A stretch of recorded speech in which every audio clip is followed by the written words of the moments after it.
ગીર ગઢડાના ધોકડવા ગામે ગૌચર જમીન ઉપર ગીર સોમનાથ જિલ્લા કલેક્ટરનું બુલડોઝર ફર્યું। આશરે 800 વીઘાથી વધુ ગૌચર જમીન ઉપર અનેક જગ્યા પર દબાણો। આંબાના બગીચા ઉપર ફર્યું બુલડોઝર। ચુસ્ત પોલીસ બંદોબસ્ત વચ્ચે 5 બુલડોઝર સાથે તંત્રએ દબાણો દૂર કરવાની કામગીરી શરૂ કરી। રિપોર્ટર જગદીશ આહિર, ગીર સોમનાથ। સર, ધોકડવા ગામે દબાણ હટાવવાની કામગીરી શરૂ કરવામાં આવી છે। કેટલા સાધનો છે, કેટલી જમીન છે, ગૌચરણ કેટલી છે ને અન્ય કેટલી છે?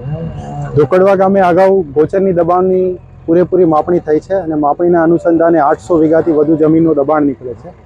સ્થાનિક તંત્ર દ્વારા તમામને નિયમો અનુસાર નોટિસ આપવામાં આવેલી છે। નોટિસ પરેડ પૂર્ણ થયા બાદ આજ રોજ કલેક્ટર સાહેબના માર્ગદર્શન હેઠળ સ્થાનિક મામલતદાર શ્રી, ટીડીઓ શ્રી હાજર છે અને દબાણની કામગીરી અત્યારે 6 જેસીબી કામે લાગેલા છે અને ટોટલ 6 દિવસ સુધી આ કામગીરી ચાલુ રહેશે અને તમામ દબાણ દૂર કરવામાં આવશે। કઈ પ્રકારના દબાણો છે? મોટાભાગે ખેતી વિષયક દબાણો જોવા મળેલા છે, કોમર્શિયલ દબાણો છે, રહેણાંકના દબાણો છે।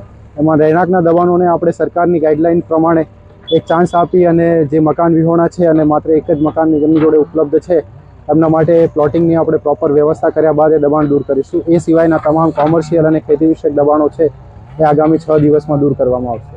લોકોને શું મેસેજ આપવાનો? દબાણ નહીં કરો। ગૌચરની જમીન ગાયો માટે છે તો કલેક્ટર સાહેબે કહ્યું એ પ્રમાણે ગાયો માટે જ હોવી જોઈએ અને દબાણ 6 દિવસમાં ખુલ્લું કરવામાં આવશે। એક